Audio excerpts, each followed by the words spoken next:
For these things to happen, only a unitary state will provide that. And you know, I tell you something, because I do have a feeling about Israeli Jews. Of course, much as I am myself a Palestinian Arab and I want to see justice for the Arabs, I am well aware that there is a community in this country now, and it's an Israeli Jewish community, irrespective of how it got there. These people regard that place as home. And indeed, for many of them, especially those born in the state, nowhere else is home. And I think the survival of that community is dependent on the existence of a unitary state. It will not happen through a continuation of the kind of supremacist Jewish state idea which we've had so far, which has created nothing but conflict, resistance, which will become stronger and stronger over time. Therefore, the only way for that community to survive, and I really believe this, is through a unitary state. Otherwise, it's a very dark future for the Israeli Jews.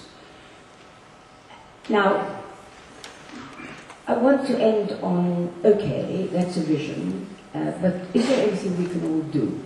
Because it does seem to me we have to link all this with some action. The situation is so dire, really, that we need to think in terms of how we can all help. For all those people who care about the Palestinians, who want to see a good future, it seems to me people have to act.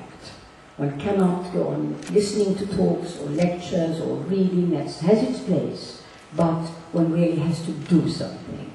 And my recommendation is that obviously I believe in the unitary state. I think it's the only realistic and decent, frankly, and humane idea. Is its adoption, its widespread adoption, which it would be very good to see, because the way it's going to work is if more and more people adopt it, talk about it, it becomes part of public discourse, it is already becoming part of public discourse, then it becomes more and more and more accepted, so that people eventually end up saying, how the hell could we have thought that anything else would have worked? That's what we'd like to see. And in that political climate and cultural climate and intellectual climate, then you begin to see changes happening on the ground. So that's one way I would suggest. And the second way is that I think the monster that is Israel, because this state, in the way that it is constructed now, with its actions and its policies, is a monster. And it has to be fought. And the way I suggest it has to be fought from this sort of distance is by discrediting it, by delegitimizing it, by making sure that all its policies and speeches are exposed for what they really are. And that is something that can be done and should be done from here and from every single Western capital that I can think of. If you think of the boycott and divestment sanctions movement, this is an excellent civil society movement for people to join. If you are able to, in whatever place of work you are, whatever profession you have, to work at exposing Israel and its behavior and its policies and its unsavory alliances, its unsavory practices and past. Moshe Malchova just told me of something we were talking earlier about a bit of history that I knew nothing about in Namibia, but that's another story.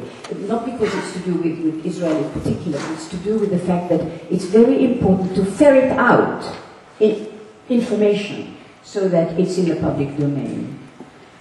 And to really, of course, as the obverse of that, to support the Palestinians at the policy level. I can't stress this too much.